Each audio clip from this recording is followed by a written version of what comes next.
just talked about robotics. I will just skip all these slides. I think I will be going to some of those. Yes, this one. What exactly you mean by the generative AI? Because this is something which I think is the talk of the nation nowadays.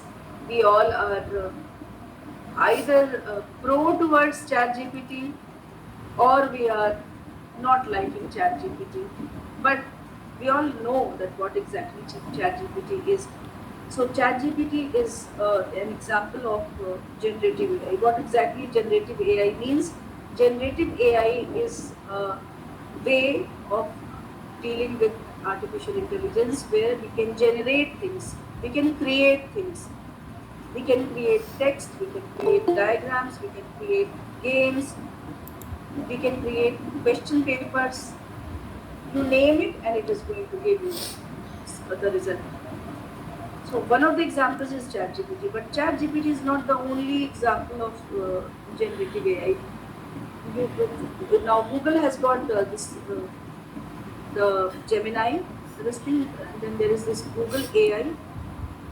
Gemini is the Android handle, or even you must have heard about Meta, which is the part of YouTube. Sorry, this one, your WhatsApp. And there is this Copilot, and there is DeepSeek. All are free. Uh, in case of ChatGPT, there is a free version, and then there is another version which is not like you can go for a updated version, and it is going to cost you some around 2000 rupees. But 2000 rupees, 10 people can use. Like you use ChatGPT for a month for investing 2000 rupees. So it around 200 rupees will be like even for the version which is most advanced. The point is that even for basic works, you don't have to go for an advanced version. You don't have to spend any money. So generative AI tools are nowadays becoming very popular, but using them ethically, using them responsibly, without making any kind of uh, damage to your own mental capacities, is the key of using them. So we should be aware of. They are very helpful. If you are going to get assistance from them, then they are so good. They are very helpful. But if you are going to make them your masters, then they will be very harmful. So the point is that you need to get mastered on them and just take assistance from them, from these tools. I'll show a few of them, the demonstrations also. So in case of generative AI tools, there are certain specific tools for image creation. You can utilize certain services which are free. And there is one more thing. I believe in free and open source and OERs.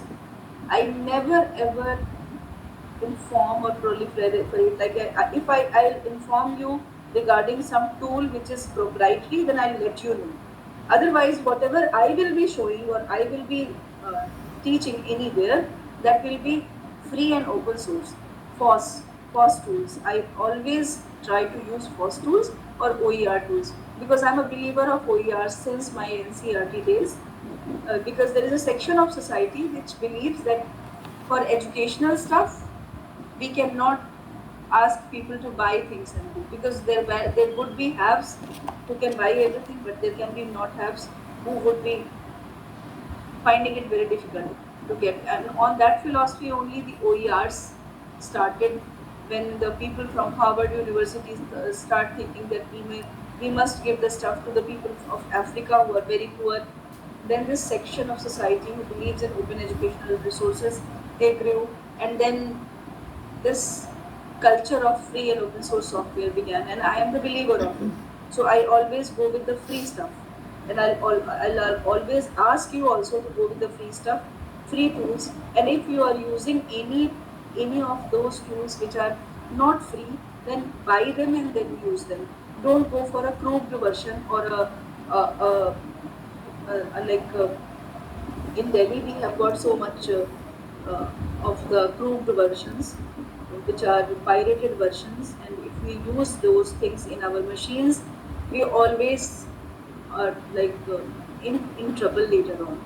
So either go for FOSS or buy things and then use. Otherwise, don't use. Don't just, because there is a lot of things which are free and open source. So there is no any need of becoming enchanted with those things which are very costly or which are not in our domain.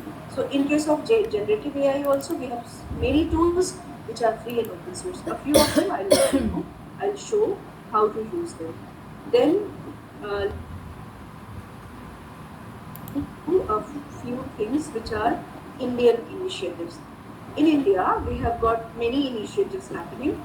Let me share a few of those initiatives on their live sites. The Indian initiative of AI is Anuvadini. So this is the website of Anuvadini.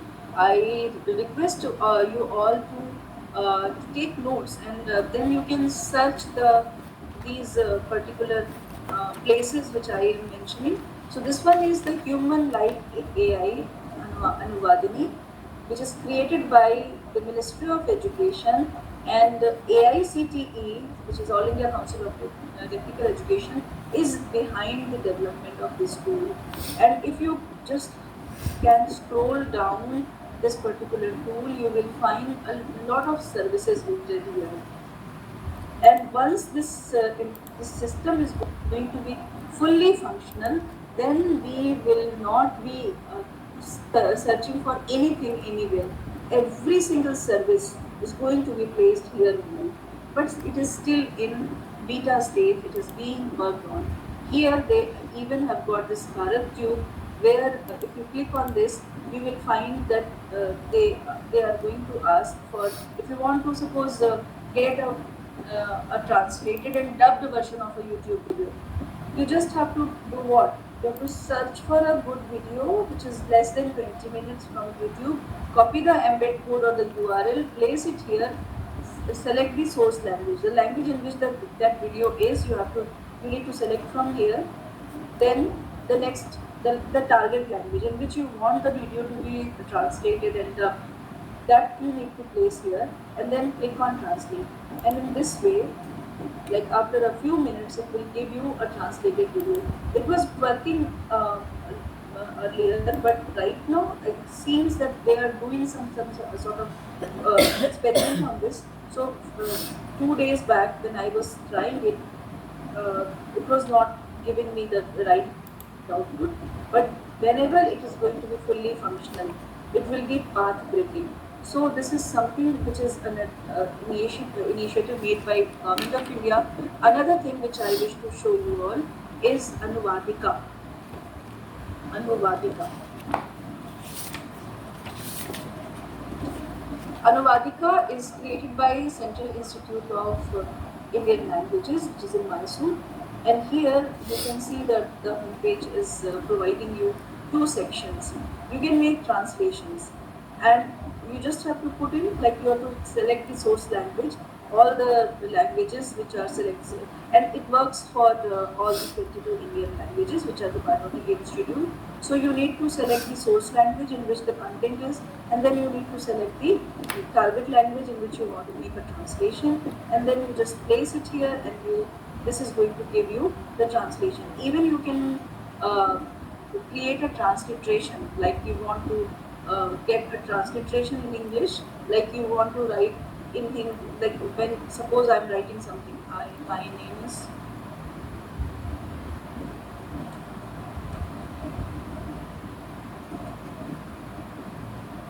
so when you translate, it is going to give you the translated version.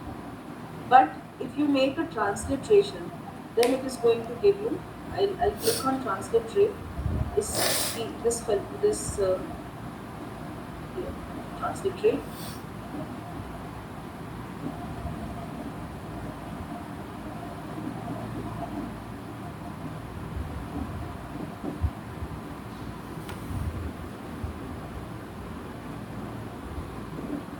Okay.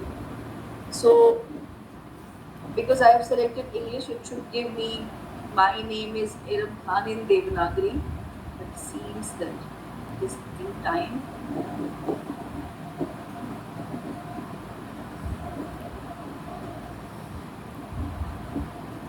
It should give the translation, but it's transliteration, but it is not giving.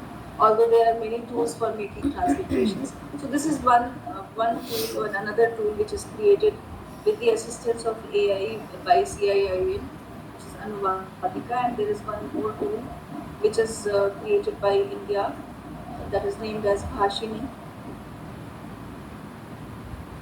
So Bhashini.gov.in is the